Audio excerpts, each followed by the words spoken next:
नमस्कार। आकाशवाणी जयपुर अजमेर से प्रस्तुत हैं प्रादेशिक समाचार।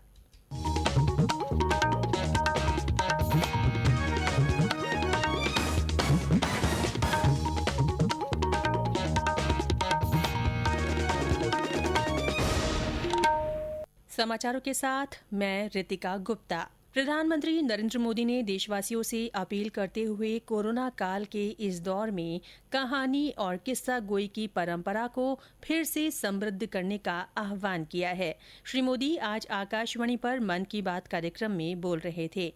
उन्होंने कहा कि कोरोना के इस कालखंड के संकट ने परिवार के सदस्यों को आपस में जोड़ने और करीब लाने का काम किया है।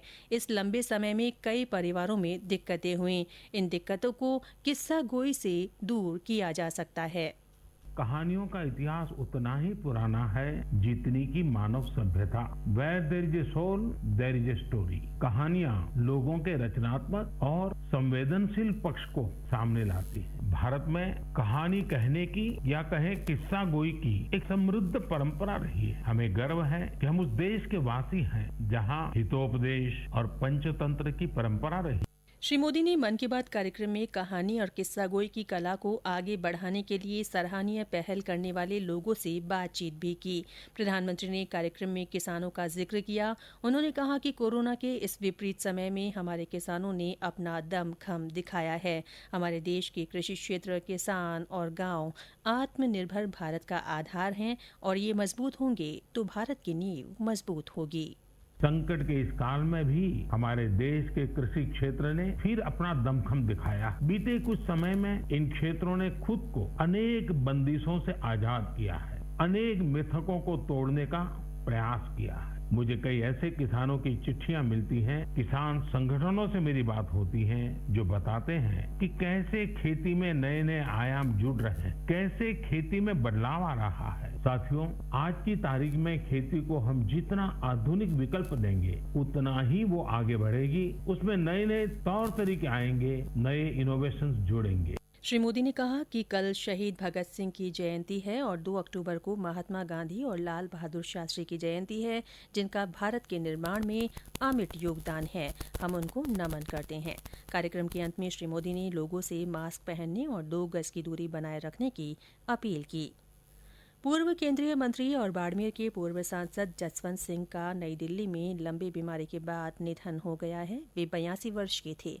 जसवंत सिंह भारतीय जनता पार्टी के संस्थापक सदस्यों में से एक थे। देश के रक्षा मंत्री, विदेश मंत्री, वित्त मंत्री और योजना आयोग के उपाध्यक्ष भी रहे थे।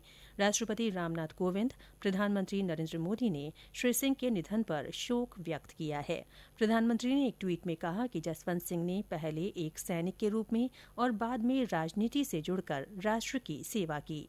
रक्षा मंत्री राजनाथ सिंह, राज्यपाल कलराज मिश्र और मुख्यमंत्री अशोक गहलोत ने भी श्री सिंह के निधन पर दुख व्यक्त किया है। जसवंत सिंह की पार्थिव देह आज विशेष विमान से जोधपुर लाई जाएगी और उनके फार्म हाउस पर अंतिम संस्कार किया जाएगा। शिक्षक भर्ती को लेकर डूंगरपुर में हुए उपद्रव के बाद पुलिस के आला अधिकारी मौके पर हालात का जायजा ले रहे हैं। उन्होंने लोगों से शांति बनाए रखने की अपील की है। घटना क्षेत्र के आसपास के गांवों और कस्बों में पुलिस की गश्त जारी है। हमारे संवाददाता ने बताया है कि राष्ट्रीय राजमार्ग 8, खेरवाड़ा, बिच्छीवाड़ा, पुनाली और आसपुर क्षेत्र में भी तनाव बना हुआ है, लेकिन स्थिति नियंत्रण में है। राज्य में अब तक कोरोना संक्रमण से 1,05,994 लोग स्वस्थ हो चुके हैं। कल कोरोना संक्रमण के 2,045 नए मामलों की पुष्टि हुई। इन्हें मिलाकर संक्रमितों की कुल संख्या 1,26,775 हो गई है। इनमें से 19,355 सक्रिय मामले हैं।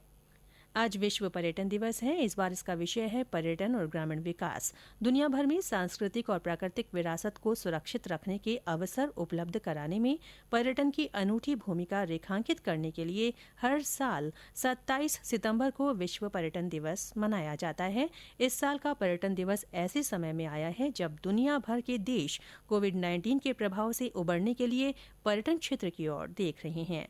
और अब आकाशवाणी जयपुर की विशेष अपील।